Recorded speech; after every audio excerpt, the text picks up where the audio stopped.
Hi guys, how are you doing? It's Roy over at Teesside Therapy Clinic. Just doing a quick video. Well, I say quick. Don't know how long it'll last. Possibly 20 minutes, half an hour or so. We'll see how we get on. Um, I'm aware that quite a long time ago, well, quite a while ago anyway, at least a month or three, I said that I would do a video on transactional analysis and kind of give you a brief introduction with regards to that. And I have had a few messages regarding it, asking me what it's about and stuff like that, based on the back of that time when I posted my last video. And I found myself increasingly talking about transactional analysis and showing it to my personal, not personal, clients in my private practice, not personal. um, to be honest, I try and keep this out of my personal life as much as possible. It's best to not mix business and pleasure. But yeah, so with regards to transactional analysis in my private practice and with my clients and the clients that I see regularly, I quite often find myself in the early days introducing this theory and explaining a little bit about um, how it works and then bouncing off it later on in later sessions. Because it'd be really, really useful to understand. I'm just deciding whether or not I should take my glasses. You know what? I'll take my glasses off. I'm not that blind. No, I'm not that blind. I can still see. So, um, yeah. So where are we? Well, let's start at the beginning, where it actually comes from and stuff like that. So, transactional analysis (TA) came from a guy called Eric Byrne, and really, when we look at that, we're looking even further than that. So, about 120 odd years ago, about 120-ish, Sigmund Freud started producing works with regards to psychoanalysis. Some of you might know about that, some of you might not. It's not massively important to know that, but he's the grandfather of psychotherapy, so it's quite important to understand that he was the base of it all. And what he said 120 odd years ago was that we've got, as we grow and develop from babies, we have different areas of the psyche. So the first one, the most basic one that we have, is very carnal. It's very sex, very aggressive, and very kind of instinct needs met, which is called the id. And then from that, as we develop, so that, if you're into neurobiology or anything like that, that I guess will be the medulla oblongata, the medulla area, the very base of the brain. And then what happens in the first few years of our lives is we start developing this frontal cortex part of our brain, and that is the part of our brain that learns how to live in a society. And Freud coined that part, the ego. So we've got the id, which is all instinct led, very sex, very aggressive, very needs meet part of our mind, our motivation, and very animalistic almost. You know, it's what a lot of people call the reptilian brain. And then you've got the ego, which is the part of our brain that learns that needs to learn how to live in society and coordinate with people. And then we've got the superego, because you can see straight away there's going to be a conflict between the ego and the id, because the id wants it right here, right now. The id wants that, and you know that with a young child, it wants it and it wants it right now. The ego side is the bit that goes, you can't do that, you must do this, and learns all of the rules with regards to interacting with the world as it is. And then the superego is the part that's in the middle, trying to balance the two together, trying to work out, trying to negotiate between the two. That's the most simple way I can explain it. You could think of it as like the devil, the angel on the shoulder, and the person in the middle trying to work out, trying to take the pros and cons. Anyway, about in the 50s, a guy called Eric Byrne came along. And he was, to my knowledge, he was kind of shunned a little bit. He was over in America and he was shunned a little bit from normal psychoanalysis backgrounds because he didn't come from a medical background, if I remember rightly. It's been a while since I've learnt this history side of things. But anyway, he kind of went, I'll make my own up. So he did. And he was a psychoanalyst, he was well trained. And he kind of come up with this add-on, his own theory, transactional analysis. Analysing transactions between people is probably the best way of explaining what the words actually mean, transactional analysis. And what he did was he took from Freud's, 50 years on from when Freud was spouting about it, the ego. He took from that, and he actually divided the ego into 3 separate parts, and what he calls ego states. Right? Now, the greatest thing about transactional analysis is even now, 70 years on, it became very, very popular from the 60s onwards with books that he wrote, like Games People Play. And that's when we started realising about games and psychological games and stuff like that. Before, we didn't really know anything about that. But now it's pretty well known, and everybody knows now about playing games. We all play games to a certain extent. Anyway, from the 60s onwards, it became quite popular. And people have added to transactional analysis over the years, over the last 50 years or so. People have added to it and put extra bits in and expanded. But the very core concept of transactional analysis, TA, has stayed the same. And that's the beauty of it. It holds its core, and people can add to it, and people can, just keep on putting into it. So it really has grown massively from America over into Europe and England. I was fortunate enough to do an introduction course with TA with the Byrne Institute. Adrian Lee, lovely lady. I'll possibly refer to her later on. I often do when I'm talking about this to people. Anyway, so the base concept, the very first core part of transactional analysis. I actually prepared for this. You'll like this. Ta-da! I'm an artist. I'm not. Right. So the very core part is what we call a PAC model. P-A-C. And these are different ego states. Remember, the ego state is the part of our brain that learns how to negotiate in the world that we live in our own cultural norms. So it's going to be different for different people at different parts of the world. So I can only really speak about my own and my own experiences and stuff like that. So with regards to the PAC model, we've got P-A-C, 3 different parts of our ego that's learned or responds to the outside world. The first one, the P stands for parent. Okay? And what he actually said is that in the first few years of our life, and as we're growing up, and actually even into adult life sometimes, we take on and we model behaviour. That's quite a given now. We know this to be true. We model behaviour from people that we choose to model behaviour from. But this is us as adults. When we're children, we don't pick and choose so much the good and the bad that we want to model. We just naturally do modelling. Anybody who's got kids know that. If we do something, our children copy. Words that we say, things that we do. So the parent side of the PAC model, the parent at the top, is it actual parental models. So when you hear yourself say something that your mum used to say, or hear yourself say something that your dad used to say, or stand in a particular way that you know from your parents, or teachers, or anybody else who kind of was a parental model within your life. For me, strangely enough, I have a child as one of my parental models, because I had an older brother, and that older brother was somebody that I looked up to and followed very early on in life. So that is a parental model for me. Some of you guys might have the same. It's one thing to know this, and another thing to completely understand it as it gets along.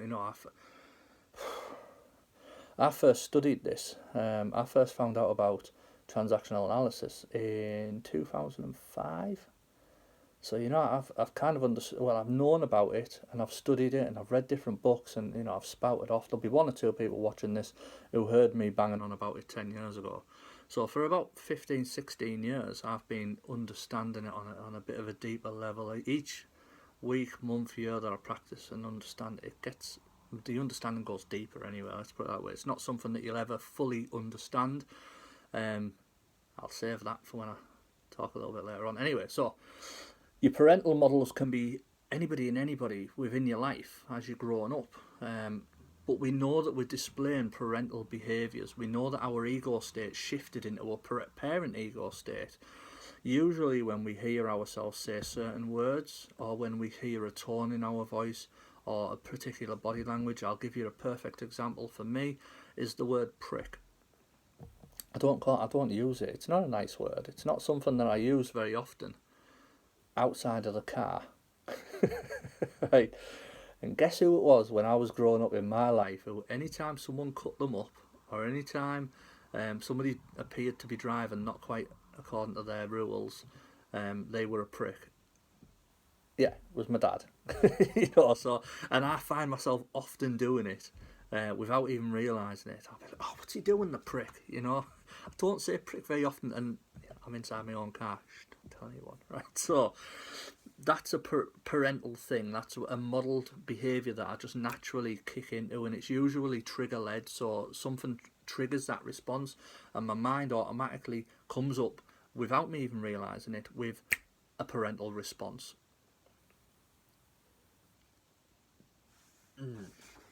I'll save what I was going to say there for the next bit. Alright, so we'll look back at this. We've got the parent. We'll skip that. No, actually we'll do that. So we've got the parent, and then the one in the middle there is the adult. The adult, our adult way of dealing with the outside world, of responding to the world around us, to other people. Remember, transactional, so it's got to be about other people. It's right here, right now. It's the part of our brain, it's a part of us. We all have an adult that can take in information and respond accordingly. And generally it's quite, it's not so emotion-led. There's not that much emotion with regards to it. It's quite analytical. It's quite like, takes in all the information, understands it, and goes, right, this is how I'm going to respond to the outside world right here, right now. This is what I'm going to do. Okay. So the adult is quite straightforward, or is it? I'll talk about that in a minute. So we've got the parent, we've got the adult. Can anybody guess what the C is? I know I'm not doing a live video, I'm doing this for YouTube. So the C, some of you might have already guessed, is child. So we've got the parent, adult, child. Child is actually quite specific. It's not a modelled behaviour. Child is us as a child. So what we were like when we were a child, and that can be construed in so many different ways. It can be understood in so many different ways.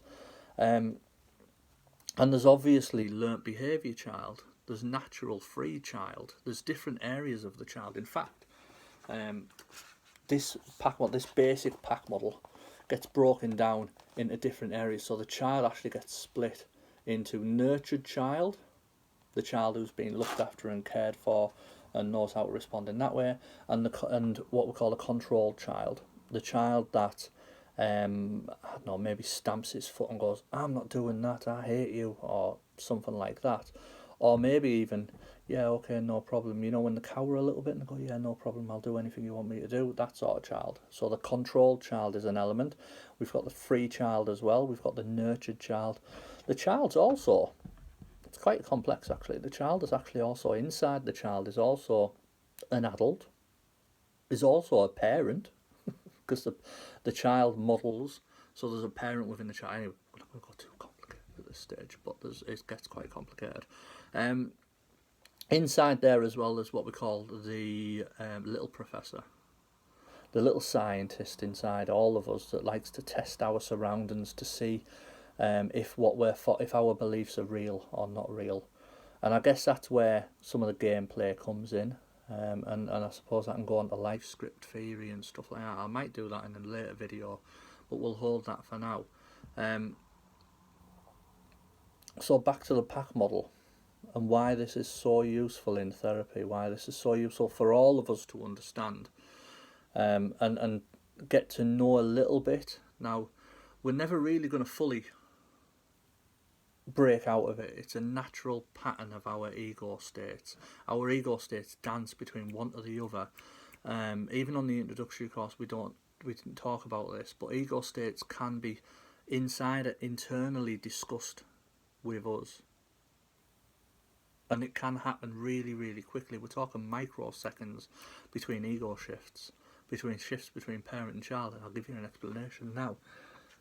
Let me just grab this trusty pen. Don't know why I'm grabbing the pen. Right, anyway. Quite impressed with the fact that I actually got my P and C the right way around. I know it sounds obvious, but I'm on a camera, so it's flipped. So the P would have been the other way. I was clever, I understood that. Is that me just being a little bit childish there, maybe? I don't know. Anyway, it's known to happen now and again, right? So with regards to the parent and the child, there's a dialogue that happens naturally between us. And it happens instantaneous. So we might have an idea. Ooh, I know, little professor. I know, I'll try this. And then instantly, depending on how this interaction's gone with our parent could kick in and go, well, you can't do that because of this. Or, oh, I'd really like to do this. Well, you can't do that because of this. If it's controlled parent, if we've had parental models in our life that are actually quite controlled and not so nurturing, that can happen really quickly for a lot of us. And it's difficult to understand what's happening without knowing about this, obviously. What's happening is our brain is naturally bringing out them triggers and them responses. And it's almost like you'll know it. You'll have almost had this discussion inside your head a million times where it's almost word for word. I'd like to do this, yeah, but no, but yeah, but no, but yeah, but no, but yeah, but no, but yeah, but no, but right. End result is I feel defeated and I can't be bothered. My child has been kicked and told to shut up, basically. And it's generally accepted in every single psychological model, pretty much, that we all have this inner child, this child inside of us that goes everywhere with us, and we need to nurture it and look after it. We need to be more nurturing. But if our parental models weren't so nurturing because their parental models weren't so nurturing or whatever, we're still only 2021. I know it sounds like a really advanced age, but really, are we? Are we that advanced from the animals? I don't know. Anyway, we'll leave that discussion for another day. But with regards to the parental models, whoever's watching this, you will know what your own parental models were. Now, while I'm talking about it, it's going to be difficult for you to fully get them to start, because this is something that we can pick apart for years and years and years. How we talk to ourselves generally, and I put a video up a while ago talking about how we've got to be kind to ourselves and how we've got to be nurturing to ourselves. And somebody popped up, and I've heard it said, and I used to say it as well a million times, I would never speak to myself like that. Why do I speak to myself like that?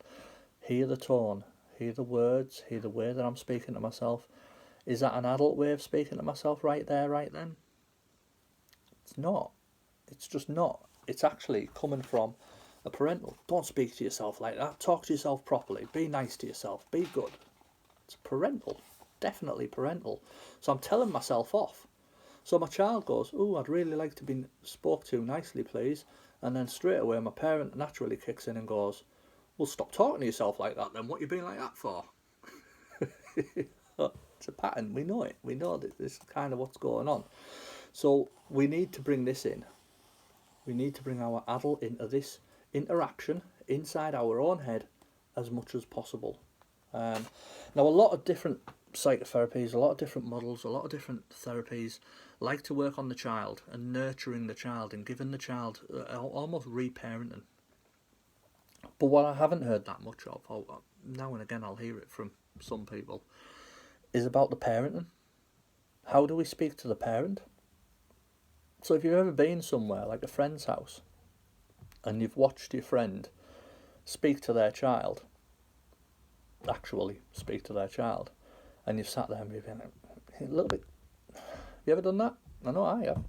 I've probably had one or two of my friends watching me and being in the room with me and being like, ooh, that was a bit harsh. And they feel like right at that moment in time, the adult in me, whenever I've been in that situation, has felt like going, listen mate, that was out of order. Just leave your child alone. Alright? Yeah, yes, he's jumping around. Yes, he's wanting your attention. Yes, he's doing your head in. But, just leave them alone, pack it in, and tell the parent off. And then turn around and say to the child, listen, you're all right, everything's okay, are you wanting some attention? Right, okay then, what are you wanting attention for? What do we need to give you here? And there's that little part of you, me, nearly projected onto you guys, but that's a little part of me at that moment in time that feels like I want to interject right at that moment in time and go, parent, you go, that's not helpful right now. And child, that behaviour is not really helpful, but what are you trying to get? What's it serving? What are you trying to get here? Because you've got a need that needs to be met. And that's kind of what we need to do internally.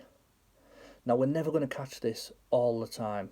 I mean, you can practice this for 50 years and you won't catch it all the time. But awareness is key, and this is what I always talk to my clients about. Awareness is key. Just by being aware about this can really help us in the way that we internally transact. I haven't even said anything. Let's not even go, because remember, you've got this, but everyone you talk to also has their own pack model. So are we talking parent to parent? Are we talking adult to adult? Are we talking child to child? Are we talking to parent to child or child to parent? And this is where games come in, where we invite people into like a childish game maybe and try to, have you ever done it? Where you've walked in with your partner and you've said something quite childish and thinking, and they've turned around and told you off like a parent. And it's that dynamic. To be fair, that's quite a complimentary transaction, because you've come in as a child, you've almost invited to be told off, and then they've told you off. You've both kind of got a weird payoff, but I won't go too much into gameplay or anything at this time. So what I wanted to focus. Is that a Freudian slip? What I wanted to focus on was the internalisation of this pack model, how it happens inside of our mind very, very quickly, bang, bang, bang, bang, bang, that can lead us to feeling really crap and not too good about ourselves. At that moment in time, what we need to do is we need our adult to step in, get in the way, actually literally, psychologically, get in there and go, parent, no, that's not helpful right now. Stop being so hard on them. That's not helpful. Child, are you okay? Everything's alright. And sit with the child a little bit. And in that way, feel ourselves, become more supportive of ourselves. Now, we hear it all the time. You've got to love yourself. You've got to care about yourself. Everywhere we go, we're dragging our past with us. It's our baggage. We just do. It's psychologically a fact. We just do. We've got this. I call mine 6-year-old. But to be fair, he can be any year old, all the way through from child, right the way through to adolescence, teenagers, my early 20s, where I need to almost undo some damage that was done back then. Some patterns of behaviour maybe that wasn't supported, that I wasn't supporting myself, that I wasn't taking care of myself. So I see mine quite often, 6-year-old Roy, who's feeling a little bit hurt sometimes and wants to be cared about. So I'll stop what I'm doing when I feel them emotions, because remember, emotions don't usually come from the adult, they come from mostly the child.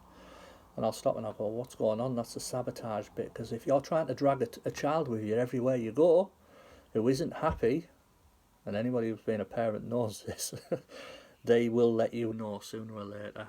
And your own child, your inner child, will come in and kick you up the arse and will stop you from doing it. And a perfect example of this would be one client that I had a while ago was doing some work, trying to keep it vague because I've got confidentiality and all that lot. I don't talk about my clients too much. But so one client that I had some very important hard work to do, and they were invited out to go to a friend's birthday party, and they couldn't go. They had to stay and do the work. And for ages afterwards, for quite a long time, they felt so bad and awful. They felt horrible and bad for not being able to, for not going to the friend's party, basically.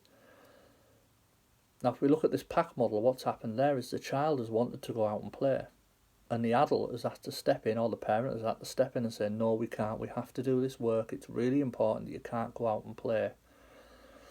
And then the child's been left to stew, pretty much go to your room. You've got nothing to do with this. Go sit in the corner. Get out my way. You and totally disregarded. The child had been completely disregarded.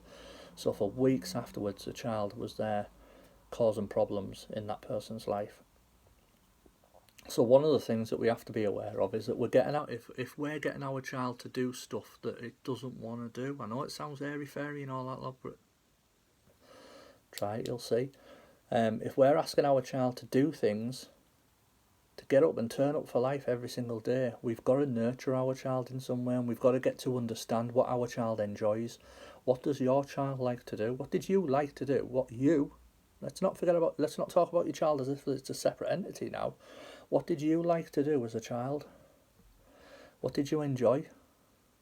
How did you get your enjoyment? What were your rewards? What was your reward system like?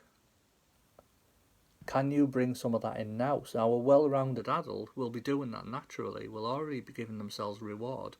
They'll say, I can't eat, I'll eat my pudding, but I've got to eat my greens first. They won't just sit and gorge on loads of pizzas and parmos and not eat anything healthily. Or I've got to go to the gym and do certain things. Or I'll do this piece of work, but then afterwards, once I've finished my work, I will go and play with my friends. Or I'll go and play on the computer, or I'll go and sit and watch a movie, or I will go and get an ice cream, or walk along the beachfront, or colour in, or do whatever it is for that person. And we've got to become aware of that. We've got to know how to talk to our own child, and we've got to know how to talk to ourselves and start nurturing ourselves to get us more on board. Because a few years watching this right now, I'll guarantee it, I know this because I've felt it myself, has got a part of you that just is pulling back constantly, stopping you from doing stuff, and really resenting you for doing anything, to be fair. And that's because we haven't negotiated with that child. We haven't said to them, come on, I need you to play ball here, I need you to do this. Now, I'm going to care for you, I'm going to look after you. That was part of the talk that I said on my last video. I'm going to take care of you. Everything's okay. Talking to the inner child, being a secure place for that. But at the same time, come on son, Howie, play ball a little bit. Come on, put the work in, help me do this homework. We won't procrastinate, we'll get on with it, we'll do our work, and then at the end of it, we'll go for a drive out to Seaton Crew or Whitby or wherever, and we'll go get some fish and chips or an ice cream or something, or we'll go to our friend's house, or we'll go and do this, or we'll go for a walk, or whatever it might be for that person. Does that all make sense? Now obviously I'm doing this video, so this isn't quite as organic as receiving an actual therapy session. Because what would happen now is you'd go away and think about this, as no doubt some of you will. You'll think about it, and you'll start going, little aha moments. But you haven't got next week where you come back and we talk about it, and we start to explore what's gone on, and we start to pick stuff out and go, actually, that's your child, that's your parent, that's your adult. Now bring the adult in, and we haven't got that part of it.